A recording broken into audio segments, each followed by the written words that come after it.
memiliki identitas asli yaitu Art Jeffries.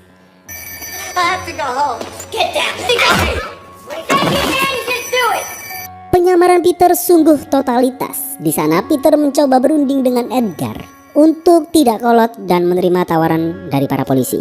Dikarenakan di aksi ini Edgar membawa anaknya juga. Yang Peter sangat tidak inginkan adalah kalau petugas masuk dan tembak-tembakan, malah membahayakan anak yang tidak berdosa itu. Kasihan kan, biarkan bapaknya saja yang berdebah gitu loh. Sehingga aksi Peter untuk meminta waktu dari para petugas menuai pergelutan antar anak buah lainnya. Di luar sana para petugas juga kebingungan, mau brutal tapi ada rekan mereka di dalam. Tapi kalau tidak brutal, Edgarnya sendiri tidak mau menyerah. Sungguh menjadi FBI tidak mudah teman-teman. Di dalam, Peter merayu Isaac, yaitu anak dari Edgar itu sendiri, untuk mengatakan kepada bapaknya kalau kita bisa keluar baik-baik tanpa Daredevil. Namun sayang, bukannya Edgar terenyuh, justru Isaac malah mendapatkan tempeling sinetron dari bapaknya.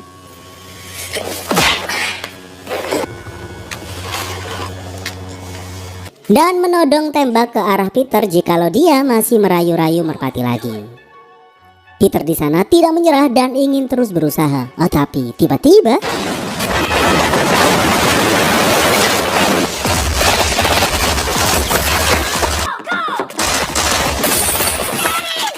di sana Edgar sekuat tidak mampu membendung serangan FBI hingga sesuatu yang sangat Peter tidak inginkan pun terjadi.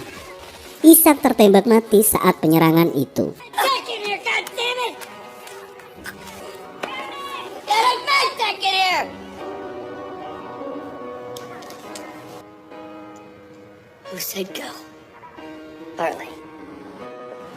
Di sana Jeffries ngamuk sengamuk-ngamuknya. Dia keluar dengan kemurkaan di hatinya. Di sana Jeffries sungguh naik pitam. Dia adalah tipe polisi yang tidak terlalu suka main hakim sendiri. Yang dia minta hanyalah sedikit waktu tambahan, tidak pembantaian semacam ini.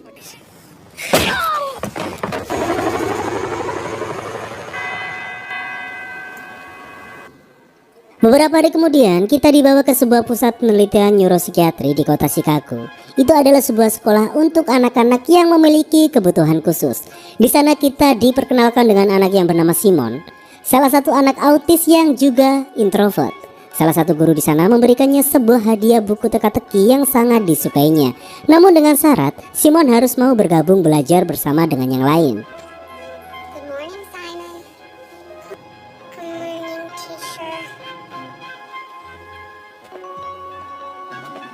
Selanjutnya kita dibawa untuk bertemu Jeffries lagi. Di hari ini dia akan menemui panggilan dari petinggi FBI ditemani sahabat baiknya yaitu Thomas. Langsung saja ketika Jeffries masuk ke ruangan atasan yang bernama Lomax, beliau langsung membuka file dari psikolog mengatakan bahwa Jeffries memiliki gangguan paranoid delusional, biasanya menyebabkan si penderita mudah mempercayai bahwa dirinya tidak diperlakukan dengan benar, meyakini bahwa dirinya sedang diintai atau diikuti atau seseorang sedang berencana untuk melukainya. Yang artinya, si pimpinan ingin mengalihkan Jeffries ke job desk lain dan memberhentikan Jeffries untuk tidak lagi bekerja di lapangan. Semua itu gara-gara aksinya yang memukul agen Hartley tempo hari lalu ya. Di sana menuai sebuah perdebatan. Jeffries membela dirinya bahwa dia tidak bersalah, sehingga di sana Thomas melerai perdebatan itu. Harus diakui bahwa Jeffries adalah agen penyamar terbaik yang dimiliki FBI saat ini. Tetapi keputusan sudah tidak bisa diganggu-gugat. Jeffries tahu itu, sehingga dia menerima perintah itu dengan nada yang sangat-sangat satir dan tidak ikhlas.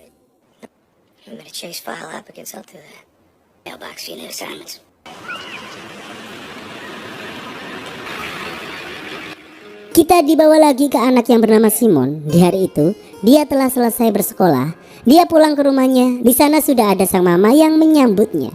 Sungguh keluarga yang sangat manis. Simon memiliki sebuah kebiasaan untuk meminum coklat kesukaannya setiap kali dia pulang sekolah.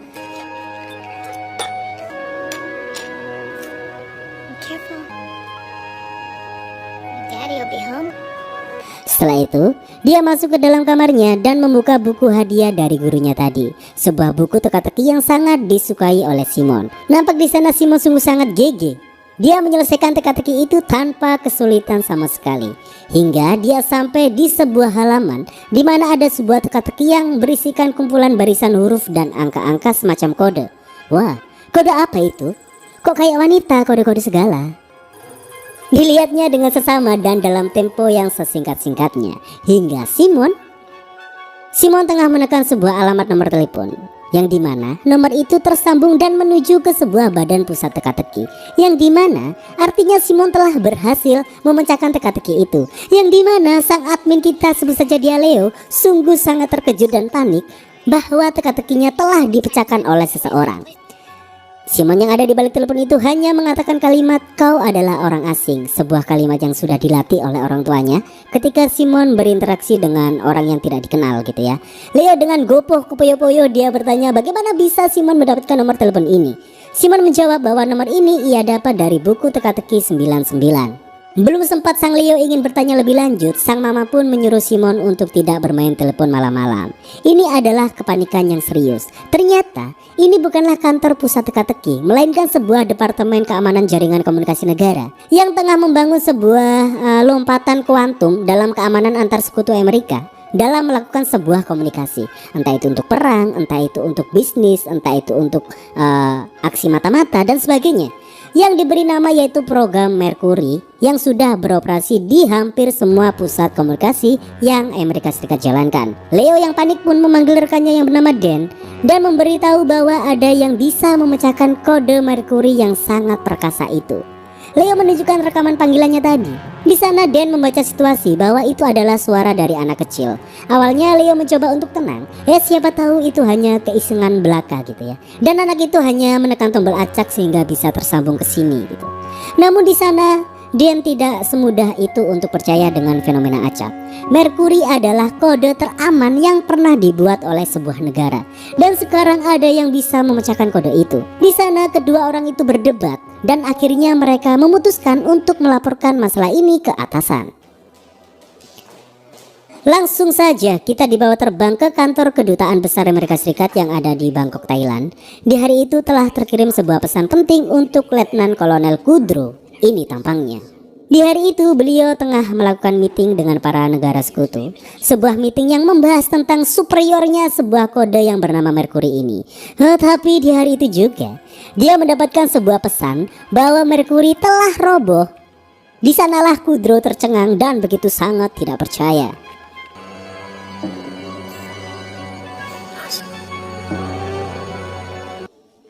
Simon ini hidup di keluarga yang sangat sederhana bersama dengan kedua orang tuanya. Tidak ada yang spesial dari keluarga ini. Mereka menjalani kehidupan normal yang penuh dengan kasih dan sayang. Sungguh anak yang malang jika ketidaksengajaannya itu akan mengantarkannya ke sebuah masalah yang mengerikan.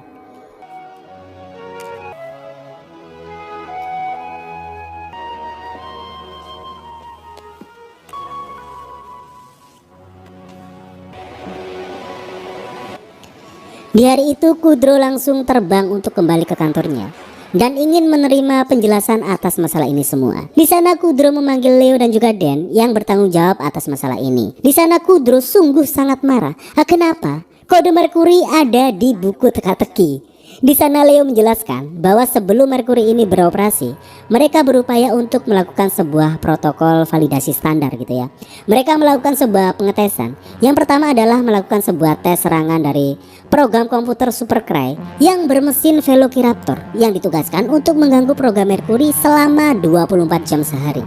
Dan hasilnya Mercury tetap kokoh dan kodenya tidak bisa dijebol. Belum puas di tes yang pertama, tes yang kedua pun dijalankan. Mereka menamakannya tes kutu buku. Itulah alasan mereka menyelipkan pesan kode Mercury di majalah teka-teki di tengah permainan kata sulit. Dan mereka yakin tidak akan ada yang bisa memecahkan kodenya di sana. Tetapi mereka telah salah. Nyatanya kode itu telah terpecahkan. Di sana Kudro sudah memiliki data lengkap dari jejak telepon yang Simon lakukan kemarin. Kudro menekankan, Mercury adalah sebuah kode yang paling canggih di dunia. Telah dibobol oleh anak berusia 9 tahun melalui majalah teka-teki kutu buku. Wah, ketololan macam apa ini? Dan yang membuat Kudro ingin menyobek-nyobek mukanya sendiri adalah bukan hanya anak yang usianya baru 9 tahun. Anak itu juga mengidap kelainan khusus yaitu autis. Jadi kode yang seharga 2 miliar dolar itu apakah setara dengan harga buku teka-teki yang ada di pasaran sana? Di sana Leo dan Dan masih berusaha untuk beralasan ini itu. Tapi di sana Kudro tidak menerima alasan apapun. tidak menoleransi masalah ini. Ini sudah menjadi masalah keamanan nasional dan Kudro takut jika ada orang lain atau musuh yang memanfaatkan kemampuan anak itu. Kudro ingin anak itu lenyap dari muka bumi dan menganggap masalah ini tidak pernah terjadi. Ini kenapa Kudro tidak memiliki ide untuk merawatnya sendiri gitu, dijaga kayak keluarganya, diasuh kayak Simon gitu misal, agar kemampuan Simon ini tetap aman dan tidak ada orang yang tahu gitu. Emang tolol saja Kudro ini. Langsung saja kita dibawa kembali ke kediaman Simon. Di hari itu mereka kedatangan seseorang yang mengaku dirinya polisi. Di sana ayah Simon yang bernama Martin bingung kenapa mereka didatangi oleh polisi, sehingga polisi itu dipersilakan untuk masuk. Dan ketika polisi itu masuk, You've already upset.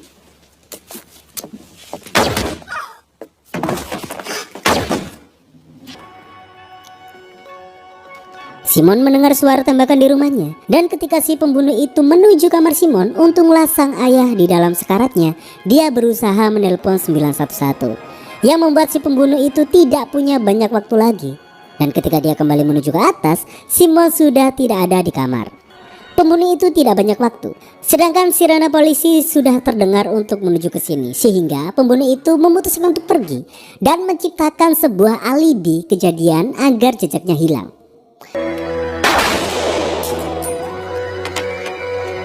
Kayak mirip Sam.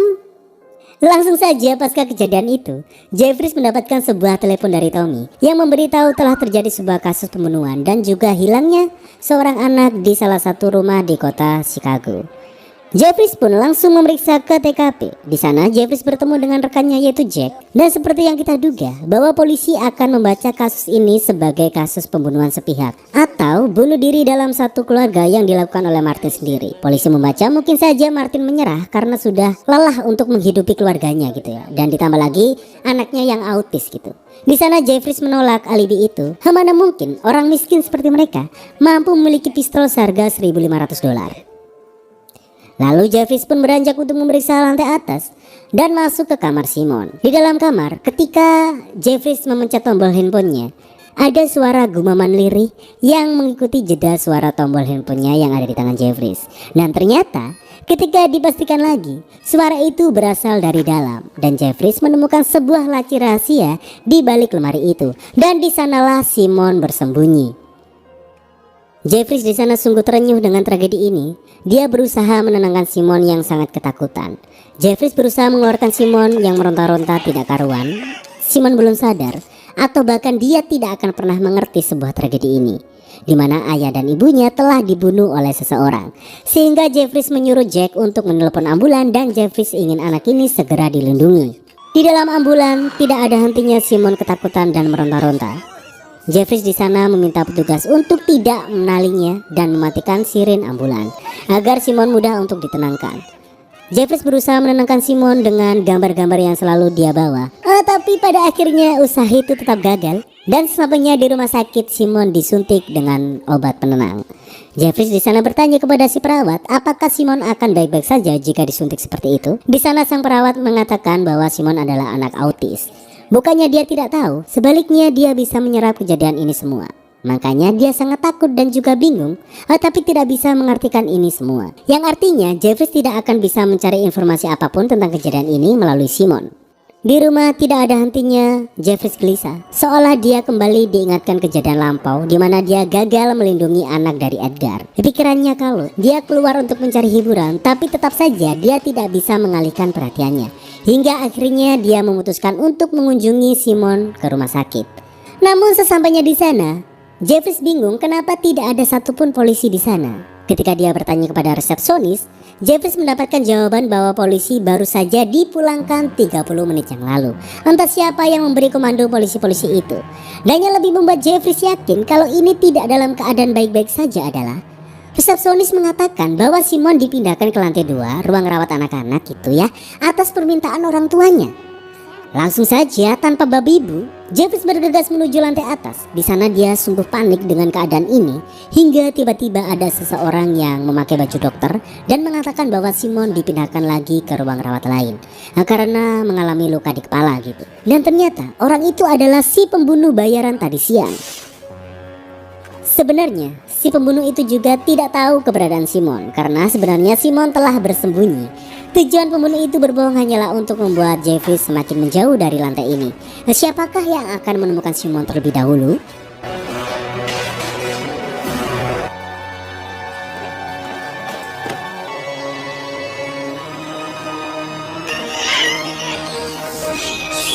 Akhirnya, Jeffries berhasil menemukan Simon terlebih dahulu.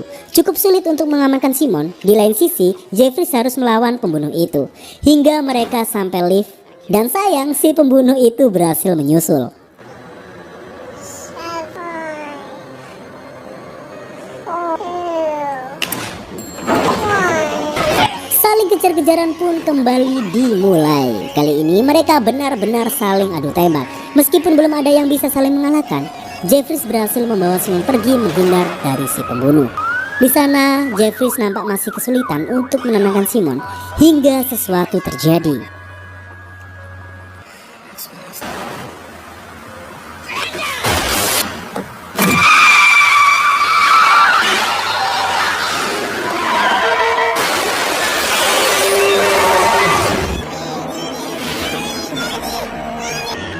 Para pemburu masih belum menyerah untuk bisa mendapatkan Simon.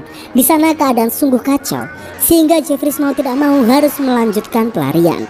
Dengan susah payah dia bersiap siaga jika ada tembakan susulan, namun nyatanya tidak ada. Tapi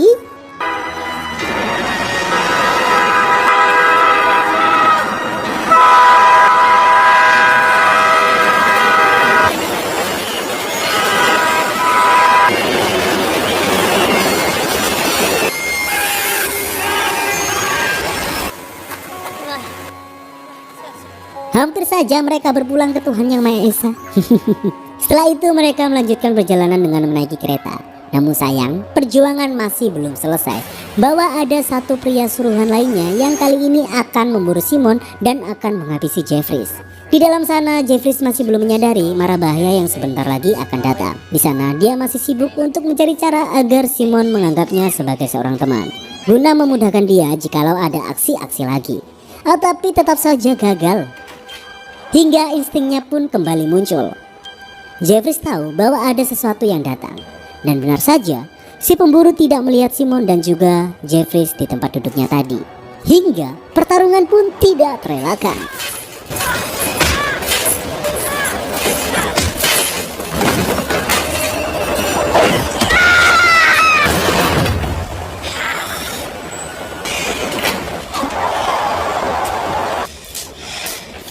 Dan sebenarnya hingga sekarang Jeffries masih belum tahu siapa sebenarnya Simon ini dan kenapa banyak sekali orang yang ingin membunuhnya. Setelah itu Jeffries menuju rumah Thomas, dan yang pastinya Thomas melongo melihat Jeffries bawa belur dan membawa Simon. Di sana Jeffries menjelaskan bahwa ini bukanlah sebuah kasus biasa. Ada banyak orang yang mau memburu anak ini. Dan yang lebih parah adalah Jeffries baru saja membunuh orang di kereta tadi. Di sana Thomas marah. Dia mengatakan bahwa ini hanyalah konspirasi konyol. Namun di sana Jeffries menegaskan bahwa ini adalah nyata. Dan Jeffries menyuruh Thomas untuk menghubungi rumah sakit dan polisi untuk mengangkut mayat yang dilemparnya tadi. Lalu keluar istri dari Thomas, dia adalah Dana. Di sana Dana tidak banyak omong seperti Thomas. Dia langsung merawat Jeffries dan juga Simon. Dana paham bahwa situasi semacam ini tidak perlu didebat, bos. I bet you're hungry. Setelah sedikit baikan, Thomas menginformasi kepada Jeffries bahwa tidak ada mayat di rel kereta. Sontak membuat Jeffries kaget. Secepat itu musuh bisa menghilangkan jejak. Thomas menyuruh Jeffries untuk segera menyerahkan anak itu ke kepolisian. Thomas sudah yakin bahwa ini hanyalah halusinasi dari Jeffries semata. Namun Jeffries di sana menolak. Dia mengatakan sekali lagi bahwa ini adalah kasus pembunuhan yang kejam. Simon sudah tidak punya siapa-siapa. Lalu di sana Jeffries akan segera mengajak Simon pergi, dan kali ini Jeffries akan meminjam mobil dari Thomas.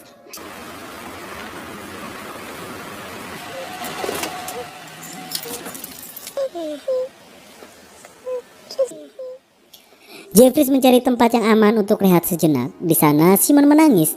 Dia merindukan ayahnya. Dia mengingat bahwa setiap malam ayahnya selalu menyanyikan lagu ketika dia mau tidur. Nyatanya bahwa Simon sekarang itu sudah tidak punya siapa-siapa lagi. Jeffries di sana istirahat atas malam yang panjang ini. Dan ketika dia bangun,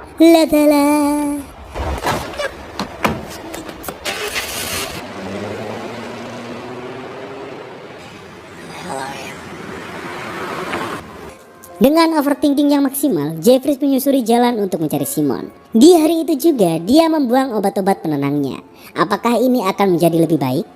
Tidak ada yang tahu. Yang jelas, Jeffries berhasil menemukan Simon. Ternyata Simon ini sangat hafal dengan jalan. Dia ternyata ingin menuju ke rumahnya. Jeffries di sana hanya menuruti apa yang dikatakan oleh Simon, sehingga mereka benar-benar sampai di rumah Simon. Ketika sampai di rumah, Simon memanggil-manggil ibunya, mengatakan bahwa Simon sudah pulang. Sungguh miris ya. Di sana Simon juga melakukan kebiasaan seperti yang dilakukan sepulangnya sekolah, yaitu meminum coklat kesukaannya.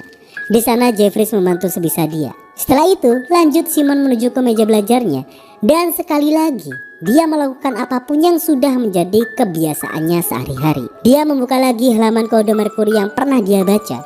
Lalu setelah itu, dia turun menuju mesin teleponnya, dan di sanalah Jeffries memperhatikan apa yang dilakukan oleh Simon.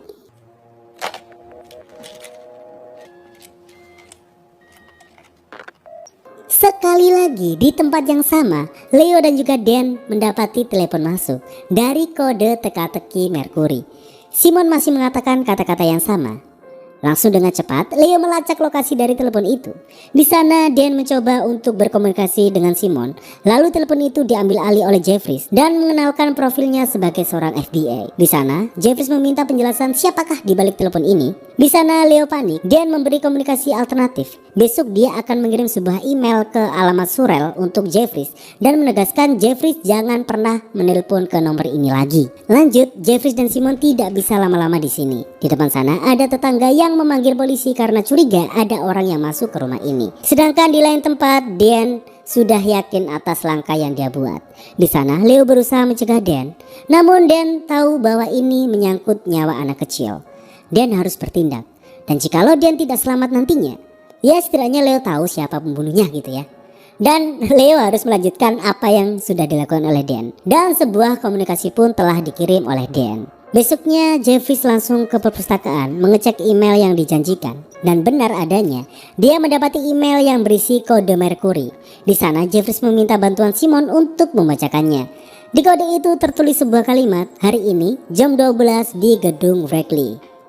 Langsung saja di hari itu Jeffries akan menuju ke sana. Namun tidak mungkin jika ke sana dengan Simon. Sehingga dia pura-pura tersandung tas wanita di kedai itu. Nama wanita itu adalah Stacy. Di sana Jeffries basa-basi minta maaf. Setelah itu dia meminta tolong Stacy untuk menjaga Simon. Stacy yang notabene wanita baik tidak susah untuk mengiyakan permintaan tolong itu. Di sana Dan sudah menunggu dan akhirnya dipertemukanlah mereka berdua.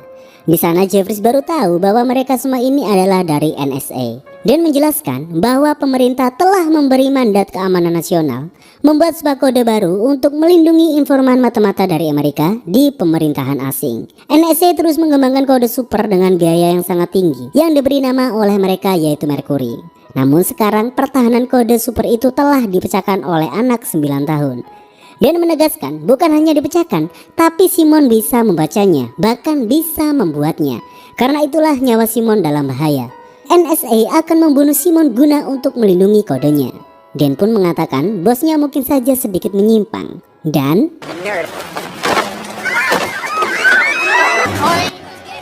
di sana lagi-lagi ada sang pembunuh bayaran. Di sanalah Jeffries berusaha untuk mengejar pembunuh itu.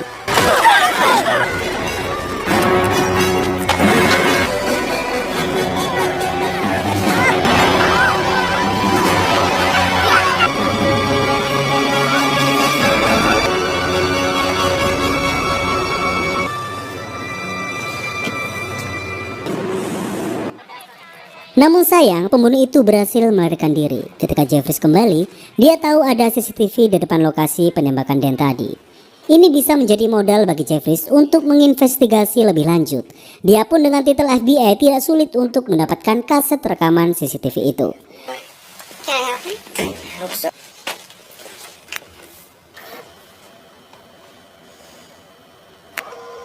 Don't tell anyone. Lalu dengan cepat Jeffries kembali ke kedai di mana dia menitipkan Simon tadi. Dia panik bahwa Simon dan Stacy tidak di sana, melainkan ada di seberang jalan. Karena menurut pengakuan Stacy tadi Simon sempat kabur. Kita dibawa ke sisi lain, kita diperlihatkan Leo yang menghampiri pacarnya.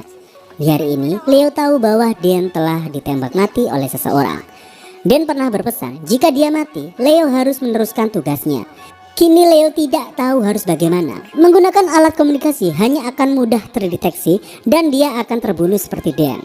Lalu kemudian di sana sang pacar melihat sebuah mesin ketik zaman dulu. Dan di sanalah dia memiliki sebuah ide. Kembali kepada Jeffries, di hari itu dia bertemu dengan Thomas. Di sana dia memberikan berkas-berkas dari siapa yang membunuh Dan tadi, dari modal rekaman CCTV dari Jeffries.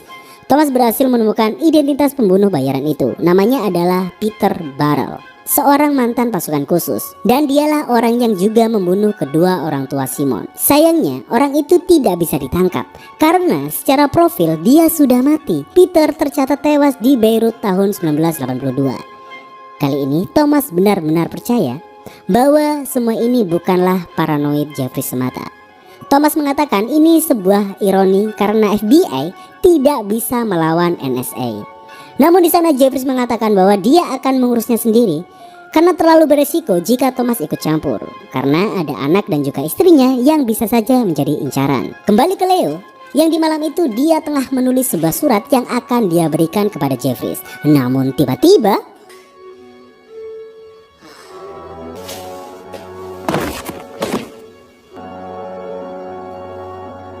Leo tewas di malam itu juga. Sungguh sangat bengis dan tidak memiliki peri kemanusiaan dan peri keadilan Peter ini. Di malam itu juga Jeffries mendatangi rumah Stacy. Awalnya Stacy bingung dan menolak, tidak percaya kalau Jeffries ini anggota FBI. Namun Jeffries memohon sekali ini saja untuk membantunya, di mana dia membawa Simon di sini untuk menumpang tidur. Stacy bingung kenapa Jeffries tidak membawa ke kantornya saja jika dia memang benar FBI. Stacy tidak tahu bahwa FBI sekalipun tidak akan bisa menjamin keselamatan Simon. Ini semua sungguh pelik. Dan besoknya juga sama. Di hari itu Emily sungguh hancur melihat pacarnya Leo tewas bahkan di rumahnya sendiri. Di sana Emily sempat melihat ada kertas karbon di tempat sampah itu. Langsung saja Emily pergi ke kantor FBI untuk mencari Art Jeffries, yang akhirnya diarahkan langsung oleh Thomas dan mereka pun dipertemukan. Di sana Emily mengeluarkan sebuah amplop yang berisikan tulisan yang ditulis oleh Leo. Dia memperkenalkan diri bahwa dia juga bekerja di NSA. Di kertas itu, Leo menulis 2 buah surat yang dialamatkan ke Jeffries dan yang satunya ke Komite Pengawas Senat. Sayang bahwa kertas aslinya sudah hilang, yang ada hanya kertas karbon itu. Di isi surat itu Leo menuliskan bahwa atasannya yaitu Nicholas Kudrow terlibat langsung dalam kematian Martin dan Jenny Lynch, yaitu kedua orang tua Simon. Dan juga kematian dari Dan Cardell, yaitu rekan kerja sekaligus temannya. Dan Emily memotong, Kudrow juga membunuh Leo tepat setelah menulis surat itu. Langsung Jeffries di hari itu memohon untuk menitipkan Simon ke Stacy 1 hari lagi. Di sana Stacy marah karena gara-gara tugas ini dia tidak jadi bekerja. Namun Jeffries berusaha mengatakan bahwa ini keadaan darurat. Dan Stacy diminta jika tiba-tiba ada sesuatu jangan pernah telepon polisi. Dia mencatatkan sebuah nomor dan itu pasti nomor Thomas. Dan satu lagi, Simon memang dalam bahaya, tapi mereka sekarang tidak tahu di mana Simon berada. Jadi ini akan aman-aman saja. Sebelum pergi, Jeffries berjanji akan kembali besok dengan secepatnya. Di hari itu Jeffries akan mendatangi kediaman Kudrow dan akan langsung menyampaikan isi surat yang ditulis oleh Leo. Dan permintaan terakhir Jeffries kepada Thomas untuk segera memasukkan Simon ke program perlindungan saksi secepatnya. Di sana Thomas kebingungan, jangankan untuk menolong Simon, untuk berbicara dengan Jeffries pun sebenarnya ini sudah pelanggaran. Dan musuh mereka kali ini adalah sebuah lembaga yang benar-benar besar. Di malam itu di rumah Kudrow tengah mengadakan pesta. Para pejabat pasti ada di sana. Tidak tanggung-tanggung bahkan sang senator pun ada di sana, memuji-muji program Merkurinya. Hingga tiba-tiba pengawal memberitahu bahwa ada seseorang FBI yang mau menemuinya. Dan akhirnya Kudrow pun bertemu dengan Art Jeffries di ruangan bir. Di dalam sana Kudrow langsung menyapa Jeffries dengan mengatakan semua pelanggaran dan jejak rekamannya dalam menjadi FBI yang serampangan dan tidak mau mengikuti aturan. Datang ke rumahnya yang sekarang tengah ada pesta untuk menuduh dirinya membunuh orang tua Simon, Dan dan juga Leo. Kudrow mengatakan bahwa semua tuduhan itu akan percuma karena tidak ada bukti yang kuat. Tapi sebelum Jeffries mengatakan bahwa di surat itu berasal dari salinan kertas karbon, dan yang dimana kertas karbon itu memiliki sebuah sidik jari dari almarhum Leo. Dengan begitu, Komite Pengawas Senat tidak susah untuk memasukkan Kudrow ke dalam kasus pembunuhan ini. Sekejap saja di sana Kudro keluar keringat dingin. Di sanalah Kudro menawari sebuah kesepakatan. Apa yang dimau Jeffries sekarang? Di sana Jeffries mengatakan dia tidak akan menyerahkan bukti itu ke komite pengawas senat tentang pembunuhan berencana yang dilakukan oleh Kudro dan orang-orang bayarannya.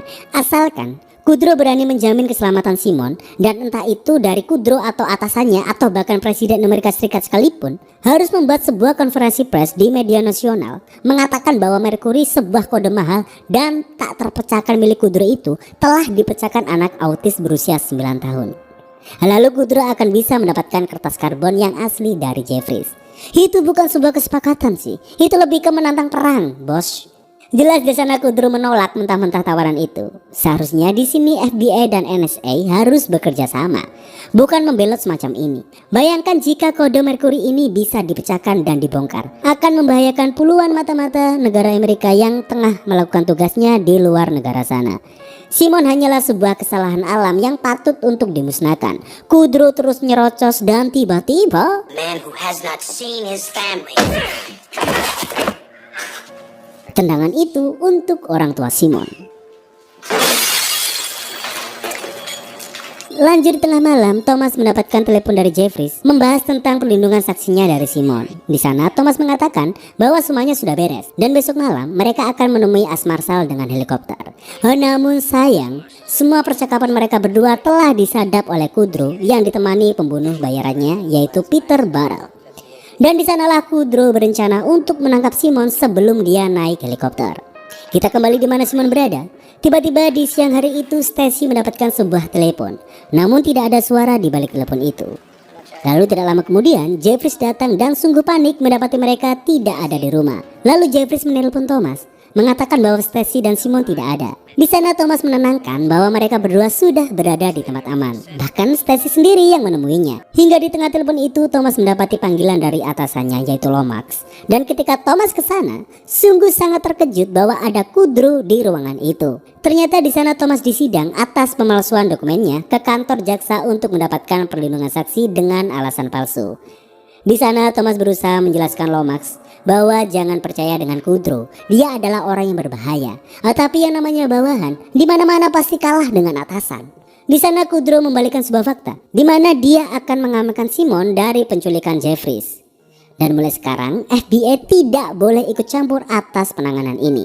Secara resmi, kasus ini akan dialihkan ke NSA. Thomas hanya lemas di sana. Dan ketika Kudro pergi, di sana Thomas memberikan sebuah kertas karbon yang asli kepada Lomax, mengatakan bahwa surat itu ditulis oleh Leo, anak buah dari Kudro itu sendiri. Dia ditembak tepat setelah menulis surat itu. Dan Thomas menjelaskan atas uji lab yang telah dilakukan, di kertas itu jelas murni ada sidik jari dari Leo itu sendiri. Langsung kita kembali dibawa ke Simon dan Stacy. Mereka akan naik ke gedung itu sesuai apa yang diinstruksikan oleh Thomas, tanpa dia tahu bahwa semua ini sudah diambil alih oleh Kudro. Apakah mereka akan selamat?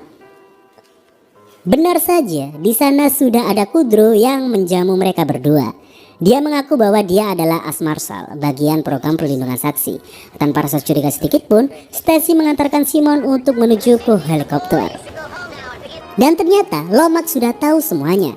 Kudro langsung akan ditangkap di sana. Light, go.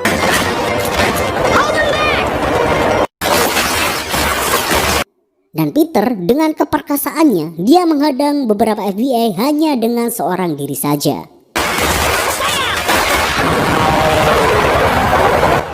Kudro pun lanjut melakukan aksinya, dan ketika dia masuk ke helikopter itu, tiba-tiba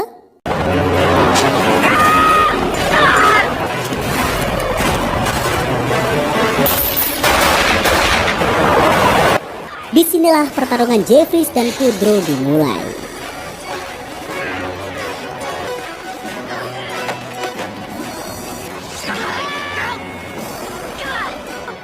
Dan ketika Jeffries sibuk menahan Kudro, justru Simon malah berjalan ke tepian gedung.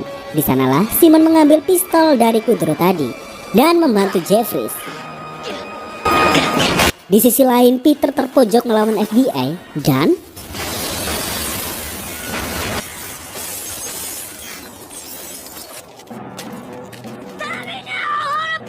di luar sana Kudro belum menyerah. Dia bahkan berniat untuk melempar Simon ke bawah gedung. Tapi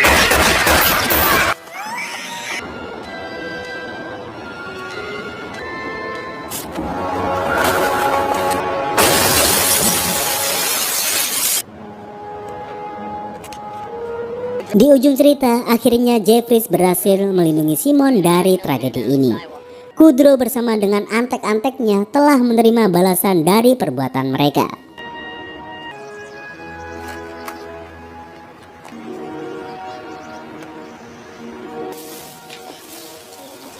Beberapa hari pasca kejadian besar itu, Jeffries mengunjungi Simon yang sudah sekolah kembali. Di sana, ia membawakan kumpulan buku teka-teki yang disukai oleh Simon. Di sana Jeffries tidak berharap banyak. Dia yakin bahwa Simon lupa dengannya. Tapi Look at me, son. dengan sangat mengharukan, Simon memeluk Jeffries dengan erat, menandakan bahwa Jeffries bukan orang asing lagi di hati Simon. Dan film pun tamat.